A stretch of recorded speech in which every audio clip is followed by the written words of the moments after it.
That's very sad. Having 2 kids of my own, it's very, it hits close to home. A community in Durham left shaken. Today, investigators are working to piece together what caused a deadly house fire that claimed the lives of 2 family members. Good afternoon. An Oshawa neighborhood is reeling after the shocking loss of a mother and a daughter who were killed in a house fire yesterday. The investigation continues into what caused the blaze, while a father and a second daughter remain in hospital in serious condition. CTV's Beth McDonnell is live on the scene with reaction from the neighborhood. Beth. Natalie, Nathan, it's just over 24 hours since the fire and the tragedy. The road here remains closed, and the investigation by the Ontario Fire Marshal continues. The fire-ravaged house is collapsing as neighbors on this Oshawa street are trying to come to terms with the 2 lives lost. That's very sad. Having 2 kids of my own, it's very, it hits close to home, especially across the street. You don't want that to happen to anybody. Yeah, it's pretty terrible. Firefighters pulled 2 girls and their mother from the fire. A 46-year-old woman and 9-year-old girl died. A 12-year-old girl was taken to Sick Kids Hospital. The 56-year-old father managed to get out on his own. He too went to hospital. Both were deemed to be in life-threatening condition, making it a tough day for the emergency responders, people on this street, and the wider community. It was very shocking, you know. It's not something that you anticipate. You're going to jump up and wake up, and then I heard them yelling that there was children in there, and then that's just when I went into shock. I stood over there with my neighbors, and it was just shock. And then I did see them bring out a child, but I had to turn away. I couldn't look. The fire broke out on Wednesday morning around 8 on McGregor Street, just off Centre Street. Firefighters described a scene with heavy smoke and flames since the house has experienced significant structural damage. The second floor is collapsed into the main floor, and the main floor is collapsed partially into the basement.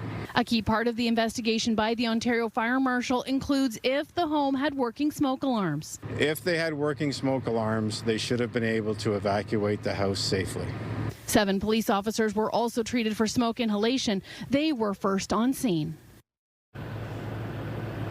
Police say the 12-year-old girl was taken to Sick Kids Hospital for further treatment, and the father is expected to survive. Reporting live, I'm Beth McDonnell. Natalie and Nathan, back to you. Okay, thank you, Beth. More news in a moment, but first, here's a live look at the city this afternoon. So glad to see the sunshine again today as the kids continue to enjoy March break. Lindsay Morrison is here with a look at the current conditions. Lindsay, another bright and beautiful sky out there today. There sure is, Natalie. And after a little taste of winter again yesterday, at least temperature-wise, we are looking at a spring rebound for today. Not quite yet. It's still a little cool out there. 1 degree this hour in Toronto, but the milder air is coming. Already 4 in Goderich and Windsor. We have light winds still coming out of the east, but much calmer than they were yesterday. Here's the current satellite and radar. Little bit of light cloud draping its way across the southern part of our province, but we do have beautiful sunshine out there, and we will be enjoying it for the next couple of days here.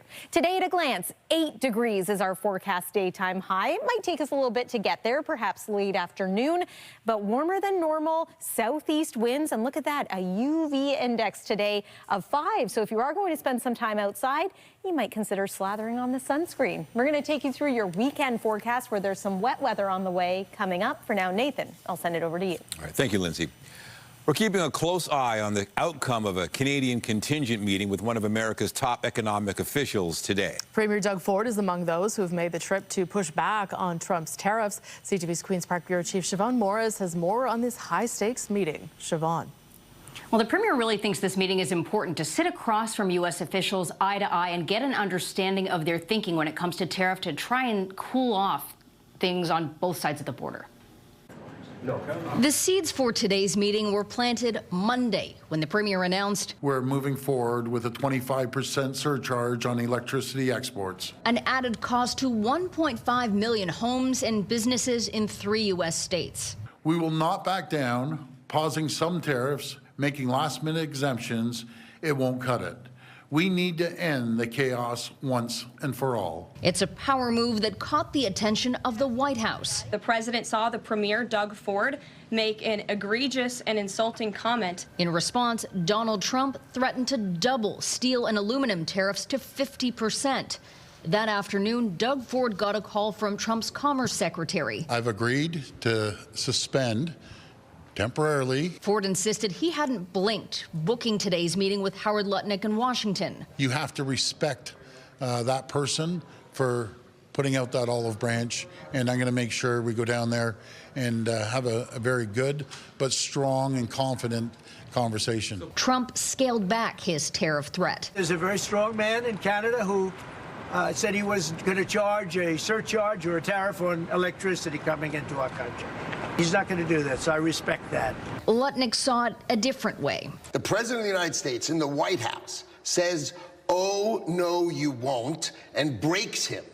Breaks him in what? By a tweet and a truth. They want to call it a win. Whatever.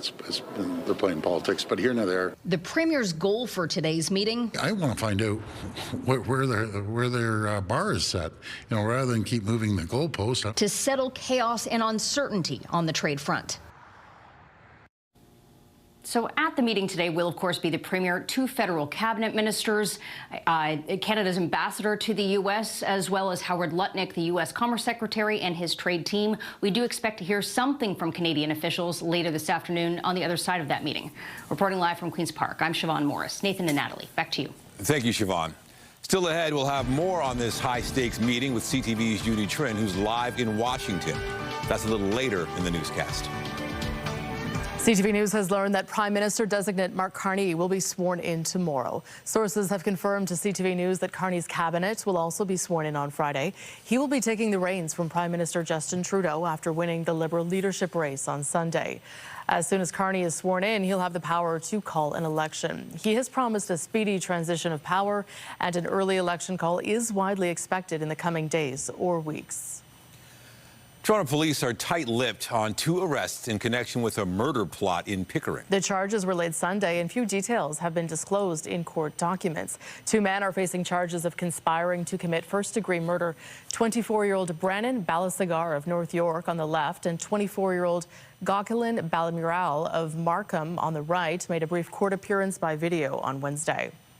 The court documents do not specify the target for the plot in Pickering, and Toronto police have not issued a news release about the arrests or indicated why Toronto police are investigating a plot in Pickering.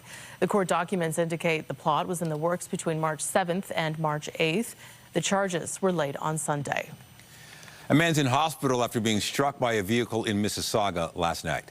It happened around 10 p.m. near Erin Mills Parkway and Wynwood Drive. The victim was taken to a local trauma center in serious condition.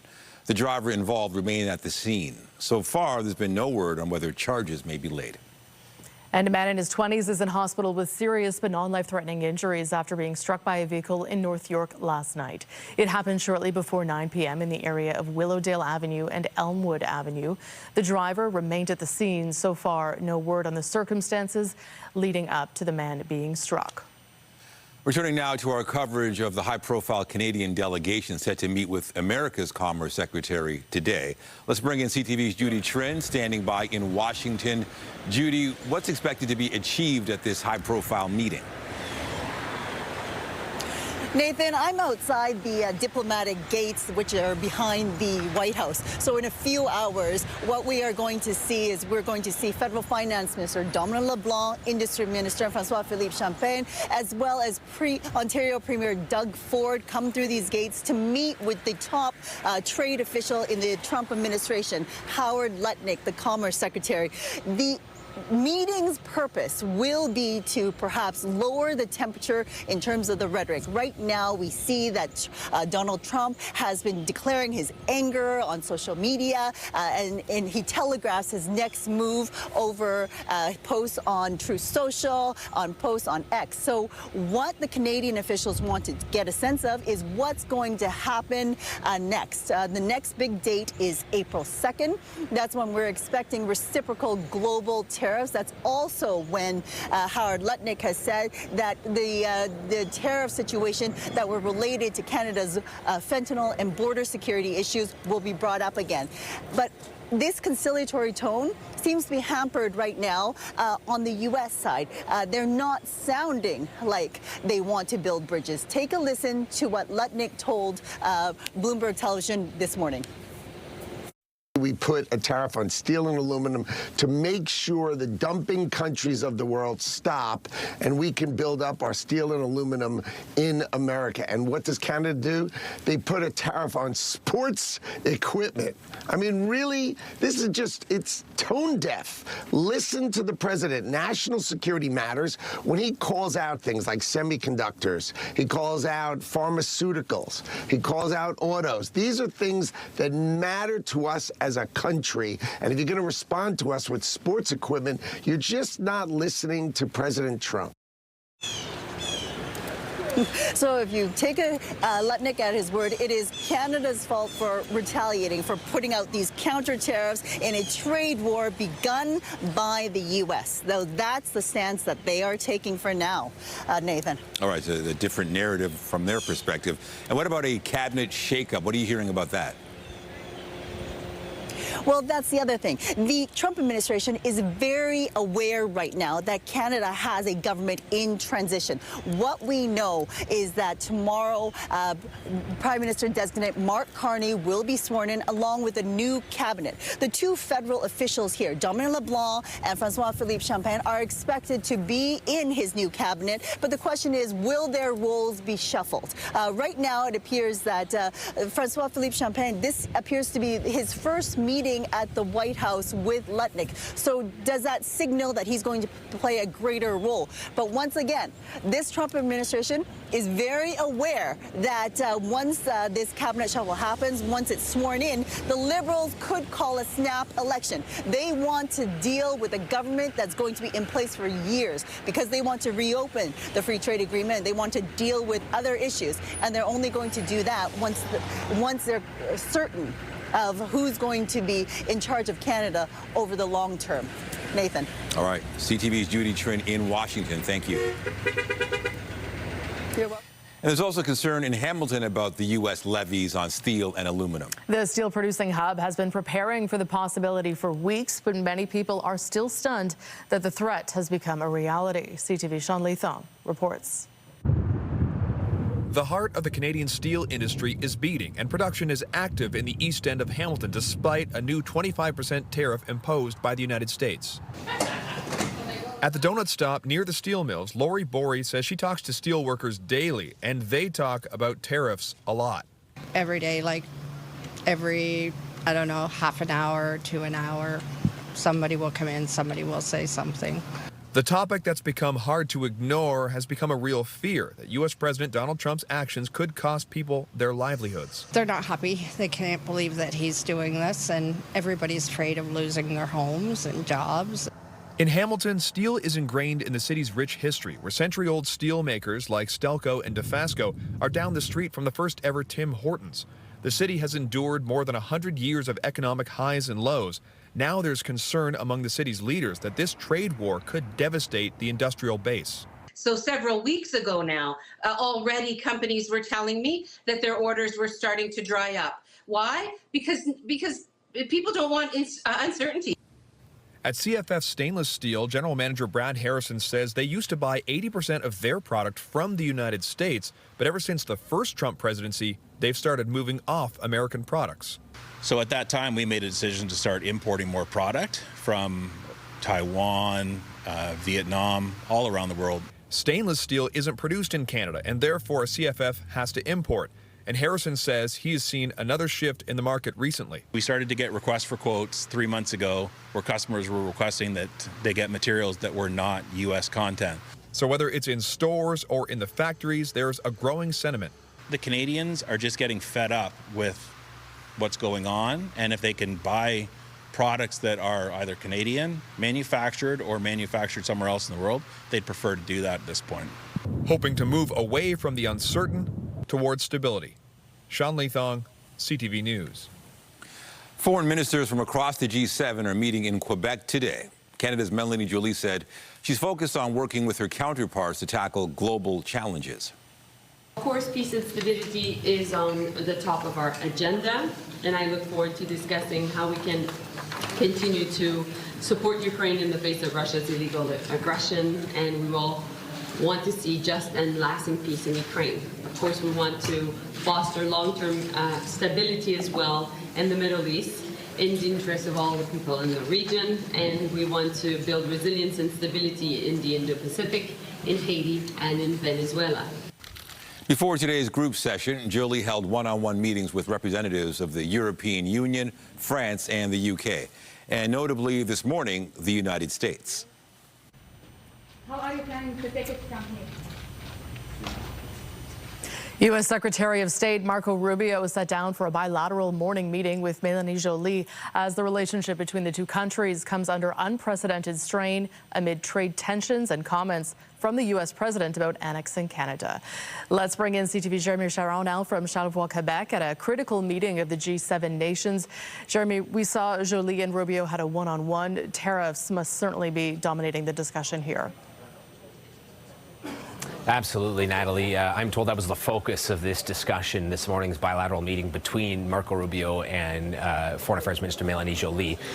We only got access to part of that meeting, and certainly the difficult conversations would have come after our cameras left. But, you know, I'm told the focus was bilateral relations, trade, the ongoing trade war between the two countries. We know that leading into this G7 foreign ministers meeting, Marco Rubio just yesterday made comments that he was not coming here to talk about taking over Canada or Canada becoming the 51st state, but he has been hard-pressed to avoid facing questions about it. Reporters from the Canadian contingent questioned him on his way in yesterday as he arrived. He has faced other questions today, has not answered any of them yet. We're expected to have a proper question period with Marco Rubio yesterday where we may get to actually ask those questions and get answers to the comments that he made leading into this G7 and the repeated comments that his president has made about Canada becoming the 51st state.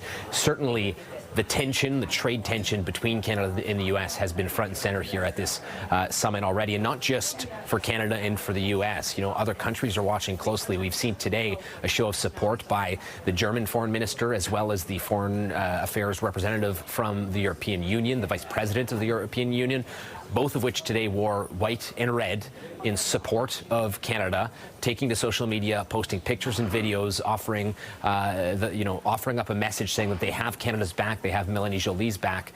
The European Union vice president wore a Canadian pin today during an interview with CNN where she talked about the outfits that they wore deliberately to support Canada. There is an underlying theme to this G7 that is the tension between Canada and the U.S., despite the fact that the real agenda, the big agenda here is, of course, the war, the ongoing war between Ukraine and Russia, the situation in the Middle East, strengthening the Indo-Pacific. As you heard Melanie Joly reference some of those things, but certainly there's been a lot of focus, especially given that Canada is the host country, on the ongoing situation between our country and the U.S. and specifically Donald Trump.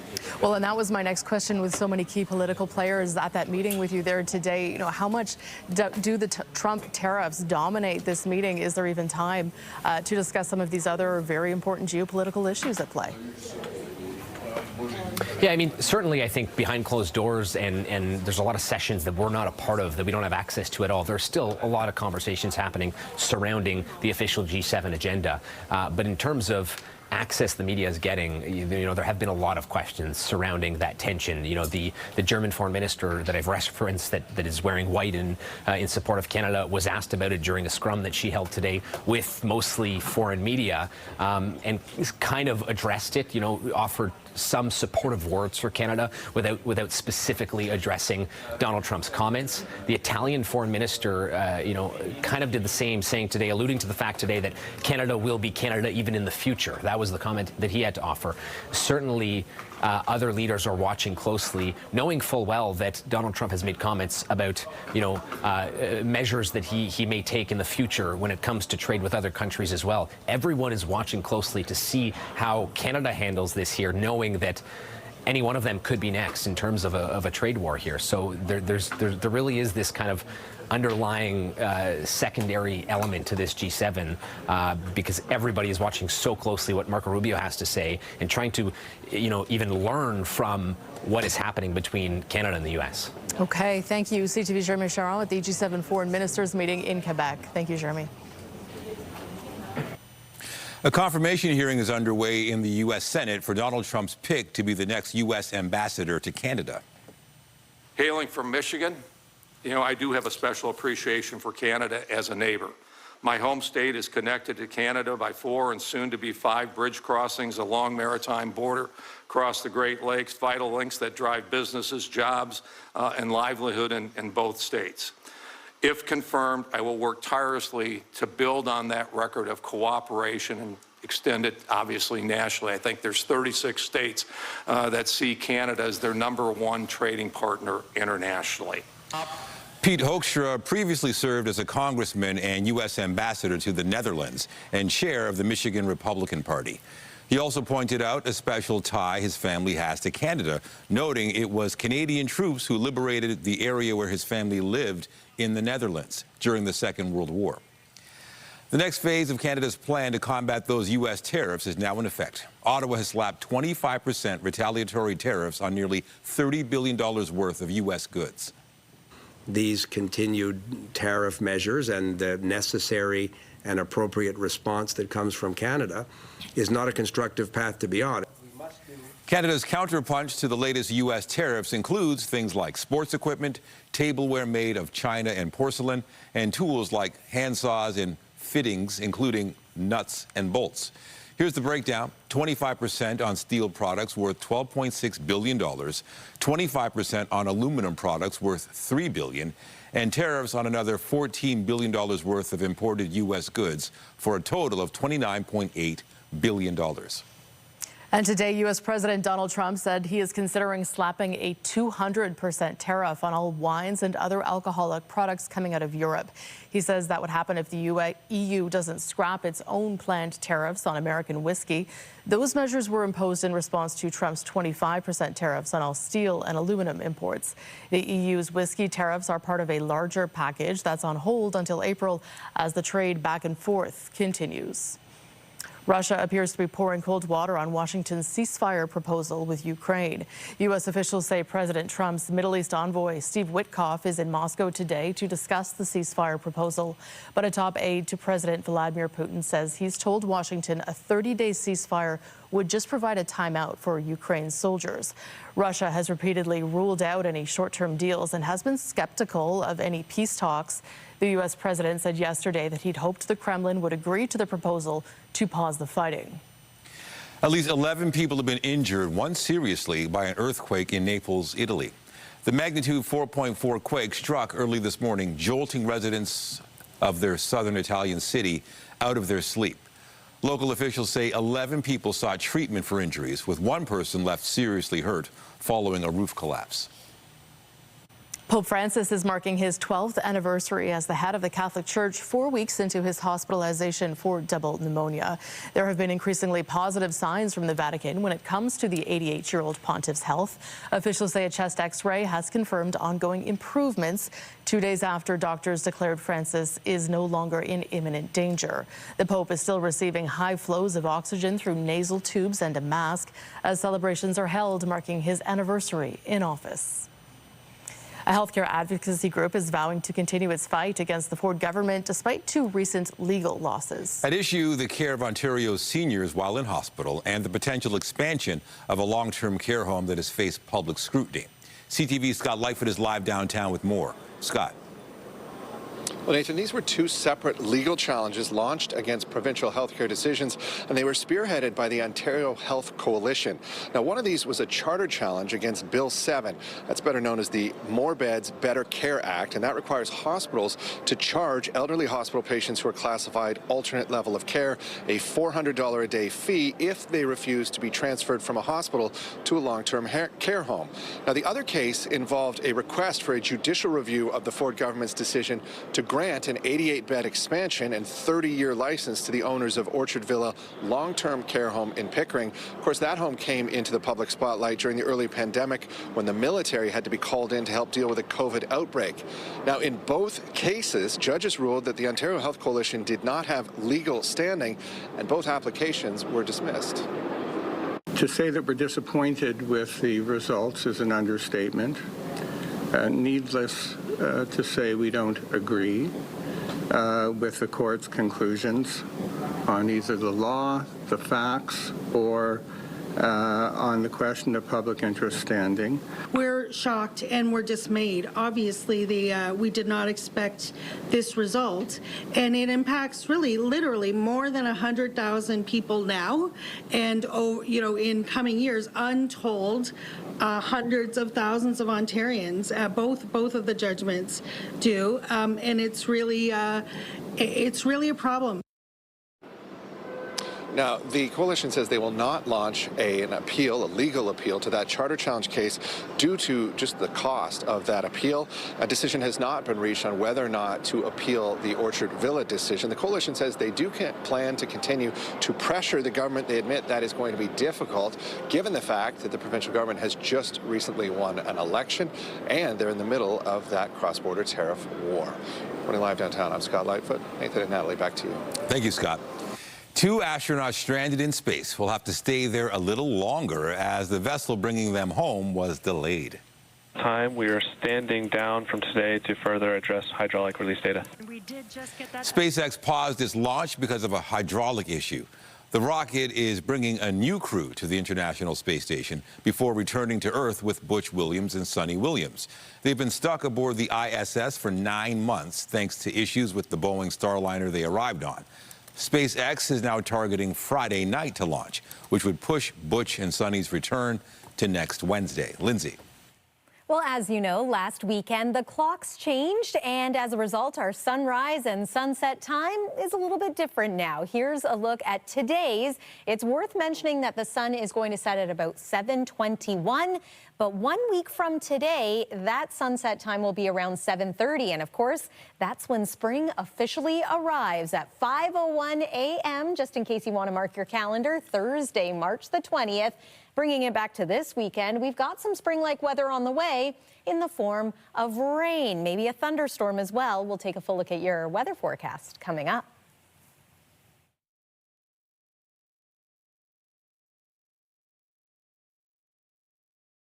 A new initiative called Fast Feed is hoping to help combat food insecurity in the GTA during Ramadan. With the help of mosques and other organizations, North York Harvest is on hand to help, and that is where we find our Jessica Smith. Jess, tell us more.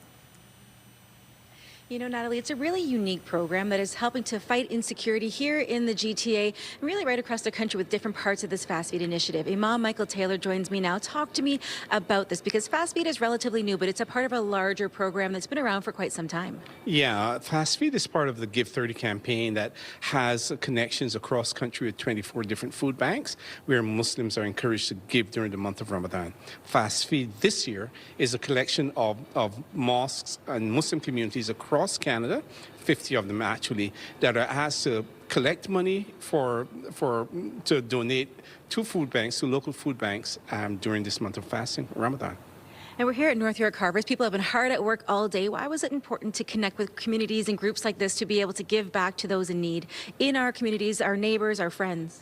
The reality is that food insecurity is a growing concern here because of what's going on in our economy or tariffs, etc. But also the reality that more and more people are relying on food banks across Canada, and Give 30 campaign and Fast Feed in particular is an opportunity to outreach to those people, knowing that this is happening in our community and the Islamic expectation of care for the neighbor and giving charity. That's a big part of why we're doing this with the Canadian Council of Imams. Is there a particular item that you're most in need of, or is this a general need? I see here we've got things labeled condiments, we have things labeled canned meat, pasta, rice, and grain. Is there anything in particular you need, or is this an overall kind of call for all types of donations? The beauty of Fast Feed is that money is collected and donated.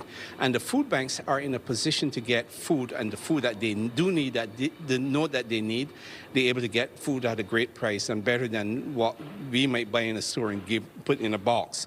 So the best way we're asking is to give money and give the food banks the opportunity to be strategic in their purchases so that they get to get the food that the people that are using the food bank need.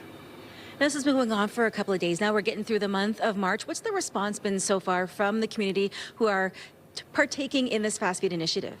It's been really significant. I mean, like this time of all times in the year, Muslims are very well aware of hunger. Right, we're having a meal earlier in the morning and breaking our fast at sunset. So we get to connect with what hunger might be like and experience what many people in our community are going through when they are food insecure. So, you know, who feels it knows it, right? So if someone knows what hunger is like, they're more apt to give. And that's what we're counting on in our Muslim communities, but not only in Muslim communities, across the GTA and across Canada. The Canadian Council of Imams are asking people, don't have lunch one day or brown bag your lunch. And even if it's for one day, you may not necessarily want to fast, but give the equivalent of one meal one day for 30 days to your local food bank, and it will change the lives of so many people. Talk to me about Give 30, because I know this is an initiative that goes right across the country. Obviously, we have a need here in the GTA and across Ontario, but why was it important to take this not just to our neighbors, but to our friends right across the country? Hunger has no borders. Right, hunger doesn't attack or keep in one community. And we know that across Canada, people have the same issue with food insecurity.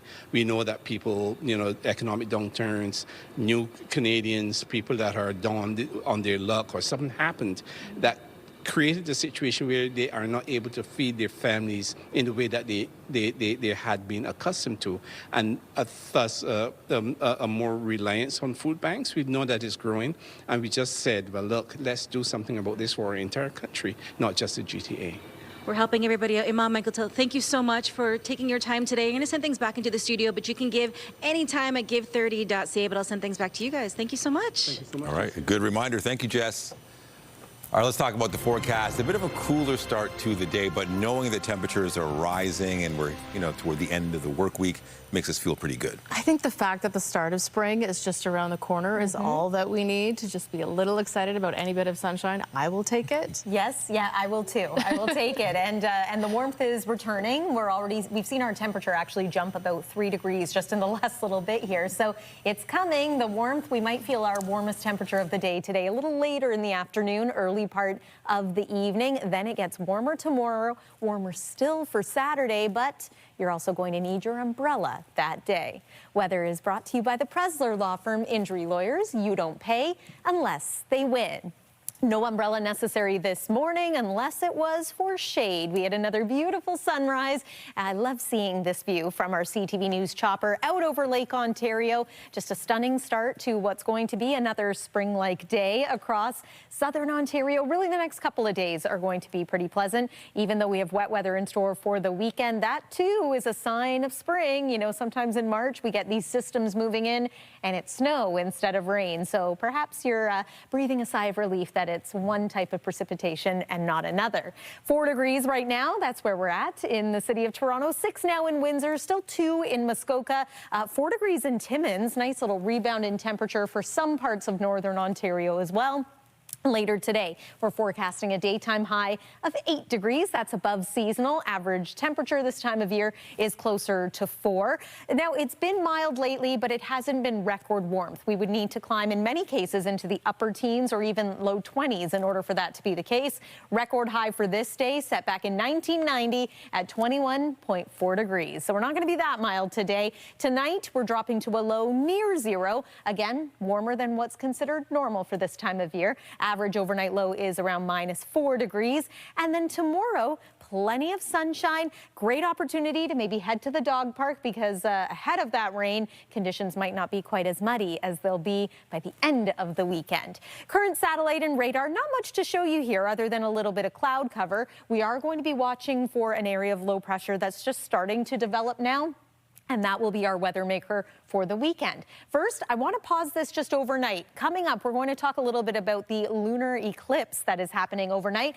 I'll leave you with this for now, though. Clear skies if you want to wake up and enjoy that overnight tonight. Then tomorrow, mainly sunny skies, a light layer of cloud expected. Then Saturday, this is when we get into a few rounds of rain, maybe an embedded thunderstorm. Looks like it could be at its worst through the overnight hours and into Sunday. This is just a snapshot of what we can expect by about 7 a.m. Sunday. We could see upwards of 10 millimeters of rain. By the time the weekend is finished, might be closer to 20 or even 25 millimeters. Here is the 7-day forecast. So yes, plan on it being, generally speaking, an unsettled weekend with a little more in the way of cloud cover. There will be dry periods. Sunday especially looks to bring us a little more in the way of steady rainfall. Temperature starts to fall from about 13 degrees on Saturday back to seasonal around 4 degrees on Monday. And then Tuesday, we see the temperature climb once again. We will enjoy some sun earlier in the week before showers return by about midway through next week. That's your forecast for now. I'll send it back over to you. Thanks, Lindsay. After the break, concerns about exposure to measles at Pearson Airport. Toronto Public Health is investigating a case linked to international travel. The details just ahead. For some people, a fear of needles could be enough to make them think twice about getting a vaccination. Now, clinical trials are underway at McMaster University for a COVID-19 vaccine that can be administered without a needle. CTV's health reporter Pauline Chan explains. It's an inhalable vaccine called AeroVax. The research assistant will help you put the nose clip on your nose. We need a device that will really generate a very fine mist that can be breathed all the way down deep into the lung, where there can be an immune response develop that we hope will be protective against COVID and perhaps other respiratory infections. Dr. Fiona Smale says COVID infections are still happening and still causing deaths. What this does is it harnesses the immune cells that are within the mucosa, and we use those to generate an immune response. The development of a new vaccine and delivery system was sped up since McMaster had already been working on an inhalable vaccine against tuberculosis for the past 20 years. What we need to do is continue to position ourselves either for a resurgence of COVID, which I suspect is very likely, and also to understand what type of vaccines we really need for the upcoming challenges that we have. Smale says previous efforts targeting nasal tissues are less effective. Nasal mucosa is good at filtering out big particles, but doesn't work as well at protecting the lungs. And the inhaled delivery of AeroVax could be an advantage for those hesitant about needles. The AeroVax research team is hoping to get 350 participants for their phase 2 trials. They're looking for people age 18 to 65 who've had at least 3 doses of an mRNA COVID-19 vaccine and never received an AstraZeneca COVID vaccine, with no lung disease or COVID-19 infections or vaccinations in the past 3 months, and who's able to participate in person at one of the 3 centers in Hamilton, Ottawa, or Halifax. Go to aerovax.ca for more information. Pauline Chan, CTV News. Toronto Public Health has issued a warning about 2 potential measles exposures linked to international travel. Officials say the virus may have spread on March 2nd on Air Canada Flight 002 from Tokyo to Toronto. Then the infected individual was at Pearson Airport's Terminal 1 from around 4:50 p.m. to 7:40 p.m. Toronto Public Health says the measles virus is highly contagious and can linger in the air or on surfaces for several hours. Officials are advising anyone who may have been exposed to verify their measles vaccination status and to monitor for symptoms until March 23rd. In sports, the Raptors were at home taking on the Philadelphia 76ers. He goes down and plays with their G-League team. A.J. Lawson attacking. The Raps led by 14 at the half and held off the 76ers for a 118-105 win. A.J. Lawson, who had a career-high 32 points against Washington on Monday, led the Raps again with 28 points. The Raptors' next game is tomorrow when they visit the Utah Jazz. The Leafs will be back in action tonight when they host the Florida Panthers. Toronto's coming off a 4-3 shootout win over the Utah Hockey Club on Monday. Mitch Marner scored the winning goal. The victory also saw the Leafs put the brakes on a 3-game losing skid. Tonight's game is set for 7 o'clock at Scotiabank Arena. And the Blue Jays will try to keep up their winning ways when they take on the Orioles in spring training action. The Jays beat the Minnesota Twins 3-2 on Tuesday in their last Grapefruit League matchup. Toronto's won 4 straight and sits atop the standings with an 11-6 record. First pitch against Baltimore is set for just after 1 o'clock this afternoon. More news after the break. Stay with us. Get Toronto's top stories, breaking news alerts, and watch live. Download the CTV News. As Donald Trump takes aim with tariffs, polls suggest Americans aren't too pleased with the president's handling of the economy. A poll for CNN consulted 1,200 Americans March 6th to the 9th. 56% of respondents said they disapprove of Trump's economic policies when it comes to tariffs. Only 39% of respondents supported his handling of the matter. Analysts say the tumbling U.S. stock market is a signal investors are worried. The president has said Americans may see some short-term pain as he implements his policies. Former Deputy PM Chrystia Freeland tells CNN Canada will keep fighting back against the tariffs. Canada will not escalate, but we will not back down. And that is the view of the entire country. We know that capitulation is not a negotiating strategy. We know that if someone bullies you, you have to stand strong. So I can assure you and all Americans, actually, we like you. We have had a win-win relationship for our entire history, and it would be great to get back to that. In response to comments about becoming the 51st state, Freeland said Canadians won't treat the country's sovereignty as a joke. Ottawa is dismissing calls from BC's premier to rethink tariffs on all countries other than the U.S., including China. Back in October, Canada joined Washington in imposing a 100% tariff on Chinese EVs, citing unfairly low export prices. Ottawa also imposed a 25% tariff on Chinese steel and aluminum. On Monday, BC Premier David Eby suggested the tariffs on China were only imposed to curry favor with the U.S., but he now says they haven't moved the needle with the Trump administration and might as well be reconsidered. Federal Industry Minister Francois-Philippe Champagne says the tariffs will stay in place because Beijing is dumping cheap products that would hurt the Canadian economy. Well, no one wants to pay more than they have to for their utility bills, which is why you should check them closely to make sure they are accurate. We have an update to a story we brought you back in September about a Mississauga woman who'd been overcharged $4,500 on her gas bill. Here's CTV's Pat Foran. That is totally not right and unfair. We spoke with Portia Choi of Mississauga last September. She was concerned her Enbridge gas bill was too high and asked her neighbor if they could compare statements. That's when she discovered her customer charge was more than $77 a month, while her neighbor's was less than $21. I was upset, and I can't understand how this mistake can be made. We found out she was being charged as a business and not a homeowner. Enbridge charges businesses a commercial rate for natural gas and homeowners a residential rate.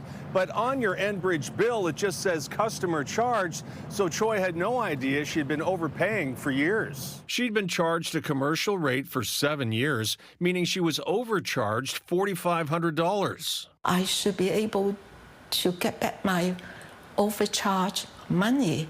When Enbridge reviewed Choi's case, they agreed there was a mistake and refunded her $1,428, saying they were only responsible for 2 years of overpayments. Choi felt she should get back the entire amount, an additional $3,000. With CTV's help, she contacted the Ontario Energy Board and filed a complaint, and she just got good news. Thank you very much, CTV. In a statement, the board said the Ontario Energy Board is committed to protecting energy consumers' interests. We were pleased to learn Enbridge provided Ms. Choi a refund for the full period of overbilling. It took 6 months, but Enbridge just refunded Choi another $3,000, which for her was better late than never. And you care so much for the little guy and take care of us, and you make my day and you make my life really happy again. Pat Foran, CTV News. Still ahead, another eclipse is coming to the skies across North America, and this time no special glasses are required to view it. The details after the break. If you wake up early tomorrow, you're in for a special sight. this is what the moon looked like early this morning over the Toronto skyline. It's a preview of what's called the blood moon. That will be visible early tomorrow morning, starting at about 2:26 a.m. Peak viewing time is close to 3 a.m. A blood moon is caused by a total lunar eclipse. This happens when the sun, earth, and moon line up and the earth casts a shadow that can partially or totally block out the moon. Stray bits of sunlight filter through the Earth's atmosphere and bend toward the moon, making it look red. You don't need any special equipment or eye protection to see a blood moon. All we need is a clear sky. So 3 in the morning, you up for that? 3 in the morning. No. I don't know. Are the kids up at 3 in the morning? Maybe. Sometimes mine are, I'll be honest, so I might be up. But yes, when we say you have to wake up early, we do mean early. And I do have good news. It looks like the further south you are in Ontario, better chance you have of clear skies overnight tonight. Here's one more look at that blood moon and what the totality time range is. Again, about 2:30 until about 3 a.m. And then tomorrow, a mostly sunny day. It's looking like a fantastic Friday, 11 degrees as well. The weekend is going to be much more unsettled, a little milder on Saturday, but yes, plan on some rain. Here is the 7-day forecast. We dry out again through the early part of next week, but we will be a little cooler on Monday, an average daytime high of 4 degrees. Nathan and Natalie. All right. Thank you, Lindsay. And that's CTV News at noon. Remember, you can get Toronto's breaking news all day long on CP24 and at ctvnewstoronto.ca. For Lindsay Morrison and all of us here at CTV News, thank you for watching. I'm Natalie Johnson. And I'm Nathan Downer. Be sure to join us later for CTV News at 5 and 6. Have a great afternoon.